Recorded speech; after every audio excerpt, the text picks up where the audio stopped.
Welcome to the Writer's Journey podcast. I'm Michael Laran, a science fiction and fantasy author on a journey to go from nobody to bestseller, and I'm documenting every step of the way.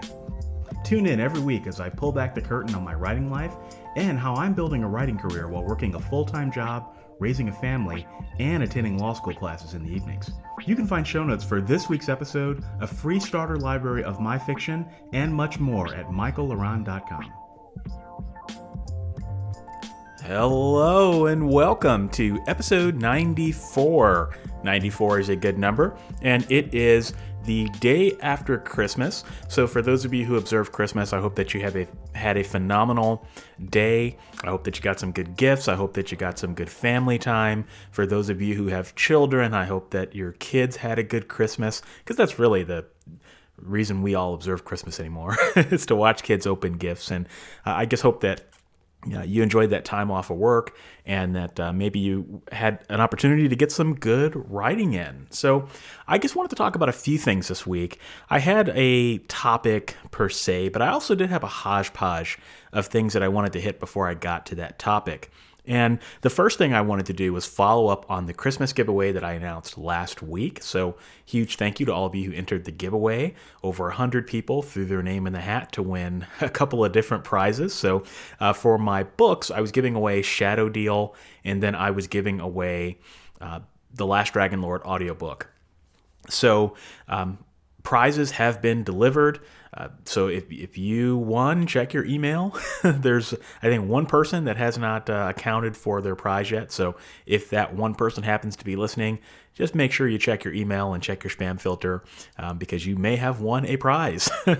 And for Author Level Up, I also did a Christmas giveaway for writers. So I gave away a couple copies of Be a Writing Machine. I gave away a couple copies of Mental Models for Writers.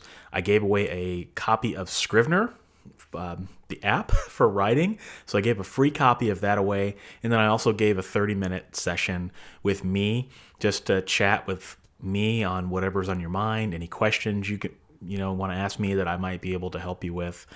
Just to listen and maybe offer some perspective on whatever problem you're dealing with in the writing life. So that person claimed their prize, and I'm really looking forward to speaking with them.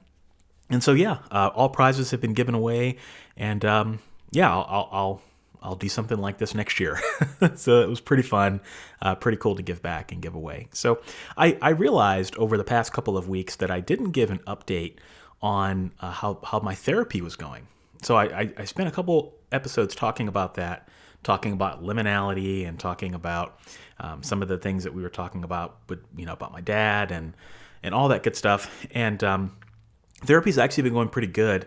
I think no news is good news, really. I went to my last session a couple weeks ago for the year because my therapist gets booked up pretty quickly, but we're going to continue again in January.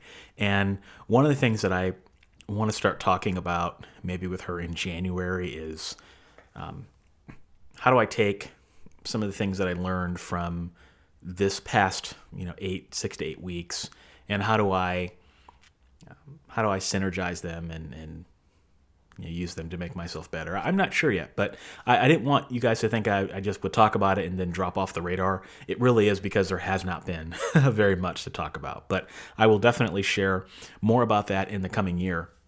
And in personal news, I just thought this was kind of funny. So we took my puppy in for training. So the local animal rescue league here offers like some training classes, and we took her in for, I guess, kind of like a test class to see how things were going to go. And she's a good puppy. She's not a bad puppy. She's a puppy, and puppies, they get really excited.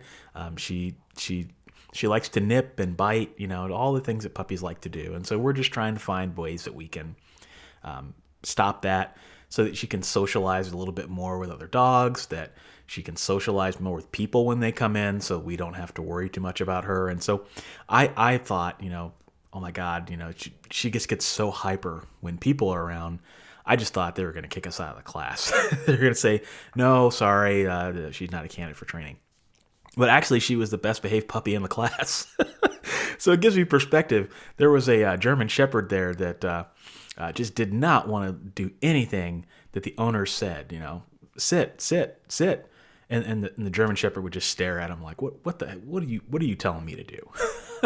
I could bite your arm off. Don't tell me what to do. And there was another dog there that I think it was like a Yorkie or something, and had something to say about everything. And he would start barking, and then all the other dogs would start barking. And I was just like, I wonder what they're talking about. It's like they were all quiet, and then when one dog barks, they all just start barking like it's like instinct or something. So that was fun. And so we got her to socialize with another little puppy, and they were playing together, and it was kind of cute. And it was the first time we'd ever seen her do that. And so we thought, oh, maybe we should get another dog. So we went over to the other side of the ARL, and fortunately they weren't open. I say fortunately because my wife, we would have walked out of there with another dog. So we may get another dog in the future. I'm not sure, but it might help. It might not. I know that all the people I've talked to have said, if you get a dog, get two. So maybe there's something to that. But I kept thinking while we were in the training, because they gave us a little dog clicker, and we had to click and then give a treat and then click and then give a treat, so that she got used to it, and she was doing really, really good. And I just kept thinking, this really isn't puppy training. This is more like human training. So I don't know, maybe a puppy training class will end up in one of my novels at some point. But so that was personal news. It is good not to have to worry about law school classes, I will tell you that. But I did want to tell you guys that I did a podcast interview, well, actually a YouTube interview with Sunaima Singh. So Sue Singh, she just started a YouTube channel for writers. So Sue is the real deal. Sue is really cool. She is a top 100 romance author for like Amazon. It's like she was in the top 100 for several of her books. So she's developed a career writing fiction, and she started doing more nonfiction things for writers. Like she offers copywriting courses and all these things. And she started a company called Book Your Glow Up. And so I was on her YouTube channel, and we shot the breeze, and we talked about writing. We talked about writer's block. We talked about fear. We talked about some of the things that are coming down the pike in the industry, from like artificial intelligence. We talked about a lot of really cool stuff. And I apologize, that is my washing machine.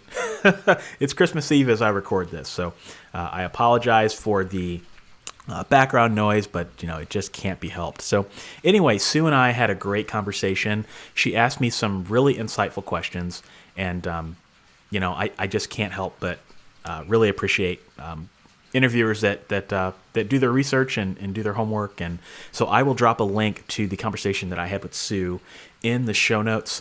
Be sure to check her out. Be sure to check her YouTube channel out. She's only got like 71 subscribers on YouTube right now, so let's definitely change that.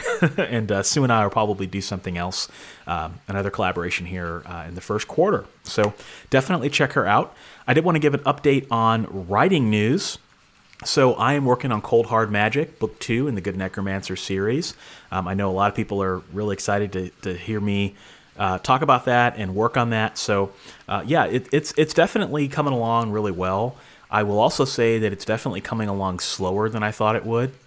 I was supposed to be at around the 30% mark, but it just didn't happen, unfortunately. So I'm still writing every day. I haven't missed a single day since I've started writing, but I've been writing about 500 to maybe 1,000 words a day, which is just pitiful for me. But one of the good things that's coming out of this is that I am sitting down and trying a new writing technique every single time I come to the keyboard. So the first scene, and I think I talk about this on my YouTube channel this week, but my first scene is Lester on the phone with, I won't spoil it, but it's somebody who he thinks is a villain. And he's having a conversation with this person, and there's this tension. And then his sidekick, Bo, is like in the kitchen doing stuff, and he's distracting Lester, and it's pissing Lester off. And Lester's talking to this villain on the phone, and then he's talking to Bo, who's messing around in the kitchen. And then his dog is barking. So it's like, when you ever talk to someone on the phone, it's just like mass chaos. That's kind of what this is like. So I wanted to try to replicate that on the phone.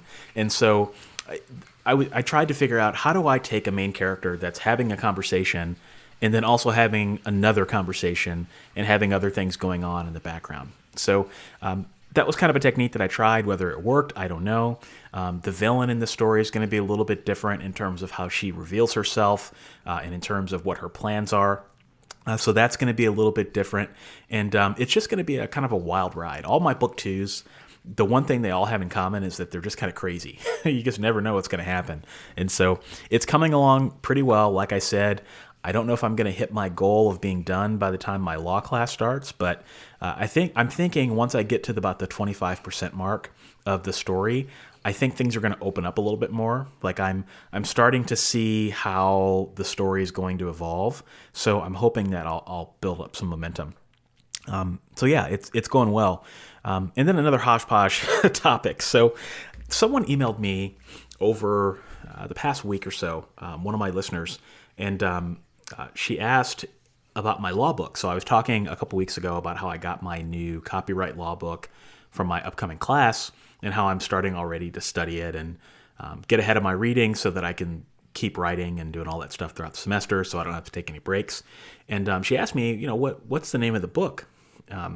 I would be interested in potentially checking it out. And so I was like, this book is really expensive. I don't want to recommend this book, but here it is. I wouldn't spend your money on it. It's like a $300 book, and then there's a supplemental book that's like $50-$60. It's very expensive. But I happened to be doing some studying, and I came across a copyright textbook that's written by a law professor at New York University, NYU, their School of Law program, and it's actually free. Like, one of the cool things they do is they offer this book for free under a Creative Commons license, and I'm like, wow, I've never seen that before. That's really cool, and it's free to the public. So I shared that with her, and then I also found a YouTube series, a lecture that's done by the Harvard School of Law. I think it's Harvard. And it's one of the professors there, and he's talking about all the concepts and all the principles of copyright law. And it's like a Harvard education in a YouTube series. So what I'm going to do is I'm going to drop links to both of those in the show notes. They're both completely free. If anyone has any interest at all in copyright and you want to understand it at a very basic level, I think these are great. In fact, this textbook that I found is in many ways better than the textbook that I have. I spent $270 on this damn textbook, and I can get the same information on the internet for free. It's the modern technology, right? So the content is substantially the same. It goes over the same cases, goes over the same agenda items and all that stuff. And then the YouTube series is really good too. So I'm going to drop links to those in the show notes. I probably wouldn't spend all your time digging into it, but if you want to understand just some basic copyright stuff more than other authors in the industry, then this is definitely some good stuff to check out. And I also, while I'm talking about legal stuff, this past week I've been doing some reading up on trademarks. Some of it has to do with the course that I'm taking right now, but I've been a little concerned about some of the trademark things that have been happening over the past, year or so. So everybody knows about the whole Cockeygate thing. I'm not going to give people convulsions by opening up that can of worms again. That was an unfortunate incident. It ended the way it should have ended, I think, which was with the author dropping the trademark. But then there was another situation where a New York Times bestseller tried to trademark the name Dark in a series. It seems like it keeps happening. It's like this collective nightmare we can't wake up from. And so I happened to be, I don't know if it was a Facebook post or something, but there was someone who was in the merchandising industry. So they make T-shirts. They're like the Amazon merch people where they do T-shirts and they do like printed materials and things like that. And they were talking about how if you guys think this is bad, why don't you come over to my neck of the woods? So I went over to this Facebook group. I think it's called Trademark Watchdogs. And it's, oh my God, it's terrible. Like, there are people that are taking common phrases that are just like on T-shirts or just like in pop culture, and they're trademarking them. So when you go and create a T-shirt that just has a saying on it, you have to do a trademark search to make sure that your phrase isn't trademarked, which is just crazy. They're trademarking phrases like Mama Bear or Big Mama or, just like, Nana's house or Grandma's house, or Christmas time, like stupid stuff like that. It's like you can't put anything on a T-shirt anymore without the risk of getting sued.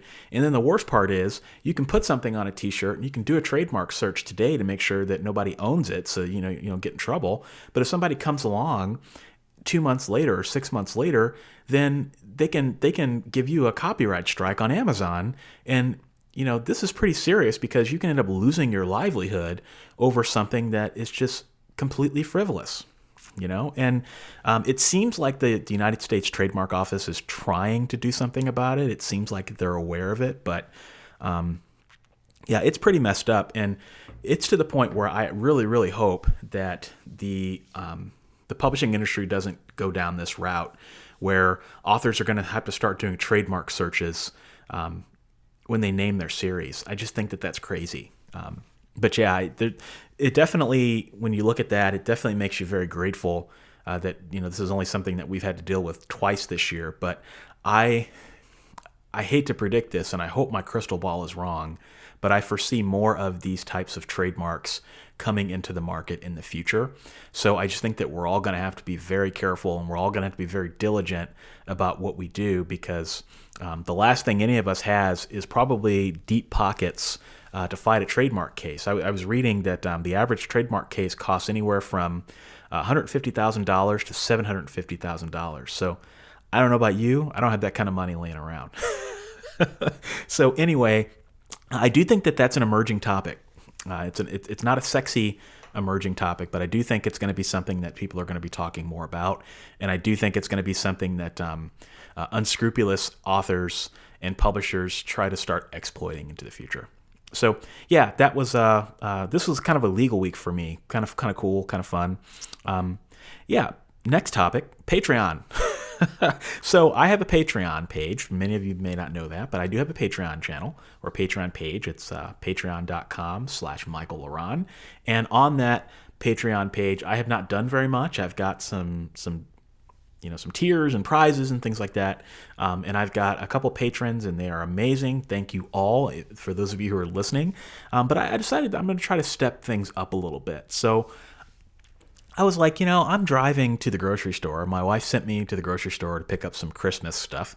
And so I'm like, what if I just turn on the voice memo app on my phone and bring back like Driving with Michael? So like once a month, I turn on my phone and talk about what's on my mind, and I talk about something that I don't talk about on Author Level Up, or that I don't talk about on The Writer's Journey, or that I don't talk about on Writing Tip of the Day as a value add to patrons. So I did that. I actually did that this morning, and it is uploaded to Patreon. It will go live on Saturday. So I'm recording this on Christmas Eve.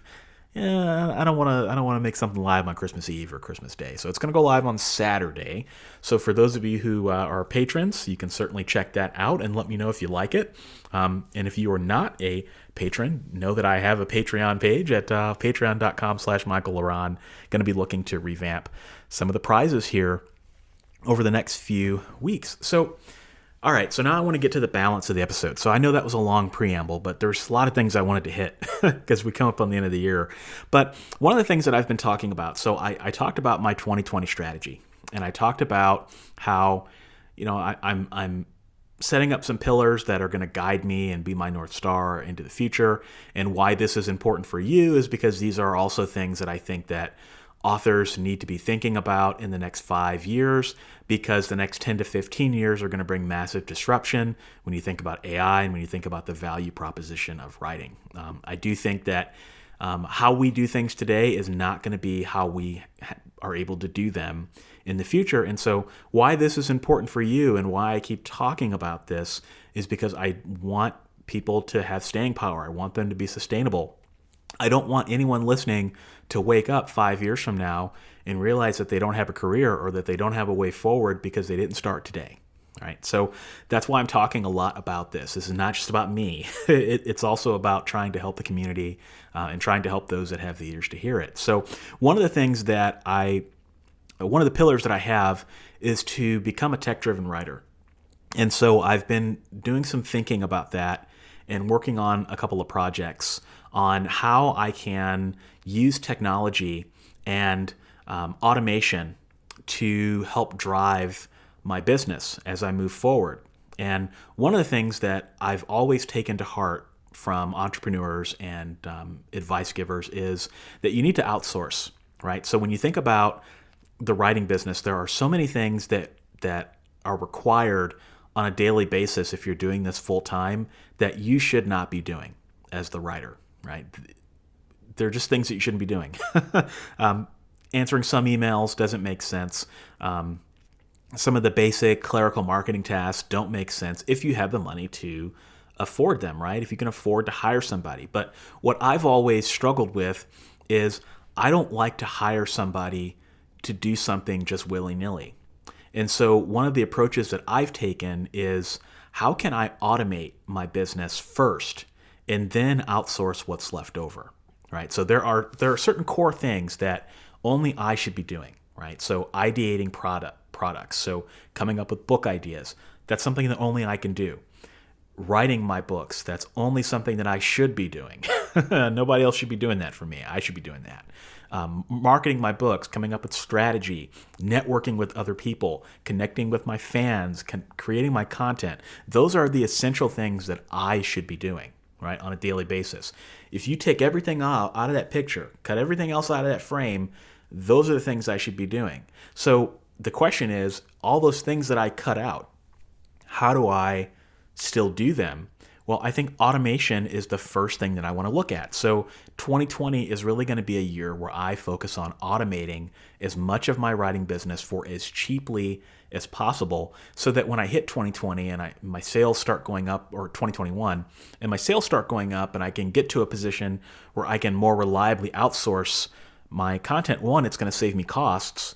Two, I'm going to be outsourcing things that truly need to be outsourced, right? That's my view of the world. Automate first, then outsource. And so I've been looking at some different ways to automate what I'm doing. And I happen to be listening to a podcast on artificial intelligence, and it's called AI in Industry. It's by Dan Fagella. It's a great podcast if you have any interest on artificial intelligence. So I will drop a link to that in the show notes.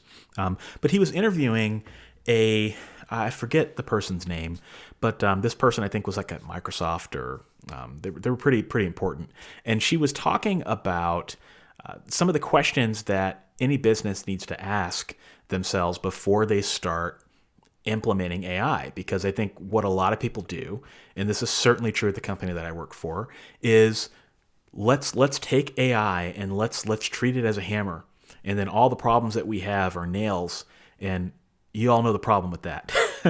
So instead, she suggested that you should consider using AI in a way that gives you a slight edge in the marketplace, not a transformative edge, not I'm going to crush my competition and eat them for breakfast kind of edge, but how can what we're doing with this potential AI solution give us a 5% return on our money, or a 10% return on our money? And that gives you the ability to develop staying power in the future.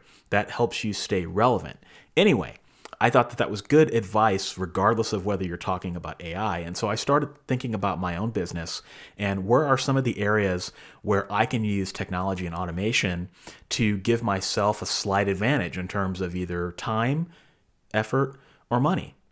Is what I'm doing saving me time? Is what I'm doing saving me money? Or is it saving me effort? Or is it saving me some combination of all of the things? And I went through my entire writing process end to end. So from the point when I conceive a novel all the way down to the marketing and the business side of writing. And I thought about, what can I automate today that would free up my time, right? And how can I start thinking about that? And one of the things that I've been discovering, and this is really, really cool, and I don't know I don't know what the potential of this is yet, but it is extremely cheap to hire a developer to build something for you, right? Like extremely cheap.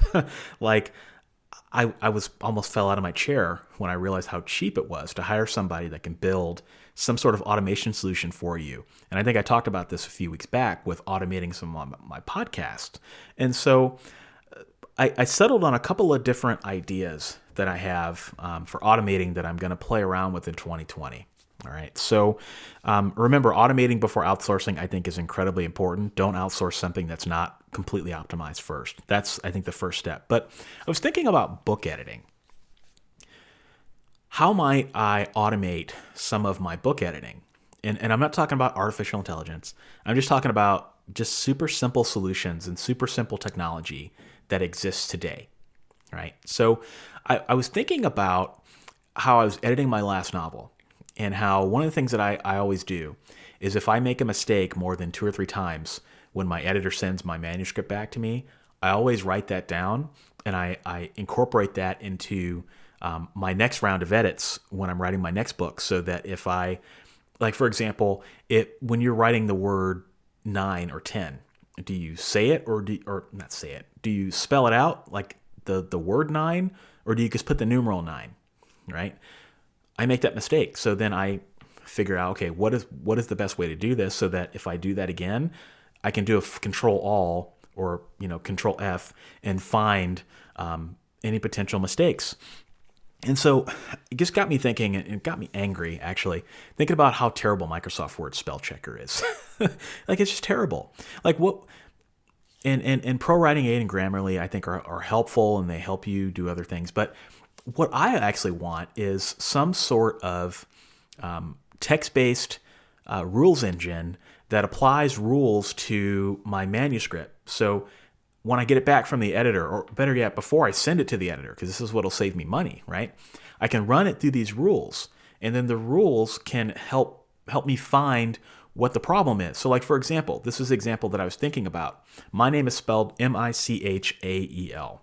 What if I wrote a book with a character whose name was not spelled Michael with A-E-L, but Michael with E-A-L, right? Your standard spell checker is going to try to correct you, and it's going to fight you every single time it sees the word Michael, unless you teach it the word, right? So what if I could apply some sort of a rule that says, if you see this proper noun, it needs to be spelled this way, and then it will fire back anytime or any instance where it's Michael is spelled the incorrect way, right? What if I could program it to where it would say, for numbers 1, 2, 3, 4, 5, 6, 7, 8, 9, and 10, I want to make sure that those are spelled out. If you see those words that are in numerals, I want to know about that, right? So it would let me know about all of these sorts of things. So that's interesting to me. I think that there's technology out there that you could program today that could help you with that, to where you could build your own style guide. So think about it like this. If every time your editor sent you back a change or your manuscript, and you keep making the same mistakes, what if there were some of those that you could program into your style guide or into this program, and then you could run your next manuscript through, and then how many more typos would you fix, right? The fewer typos you have, the better off thing you're going to be. So that was one area where I'm thinking about ways to do that. The second way is one of the things that's kind of the biggest pain in my neck right now, and that's bookkeeping and royalties. So when you have as many books as I have, royalties are just a pain. Like, I have to calculate all the books that I have that are selling on Amazon, and then on Kobo, and then on Barnes & Noble, and then I've got almost 50 of them. So just do the math. It's very complicated.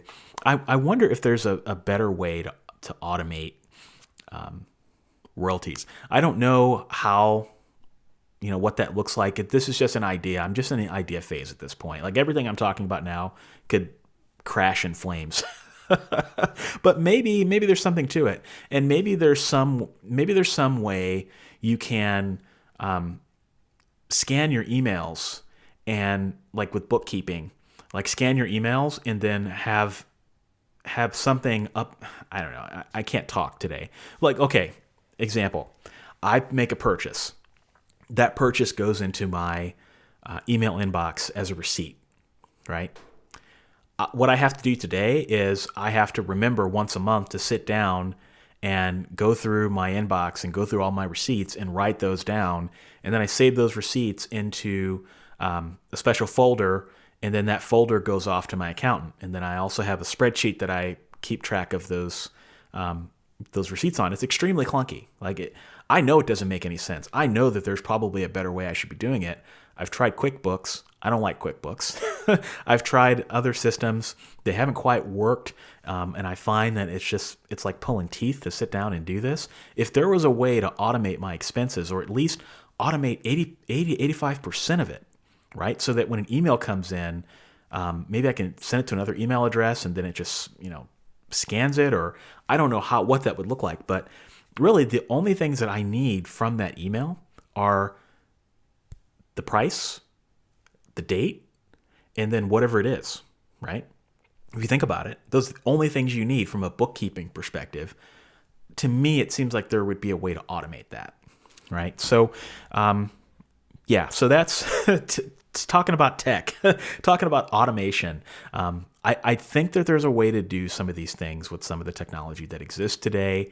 And then if you think about the collective time, money, and effort that you save just by doing just a couple of these things, if I were even able to implement one of them, it would be a major success story, right? Because one, it allows me to go to market faster.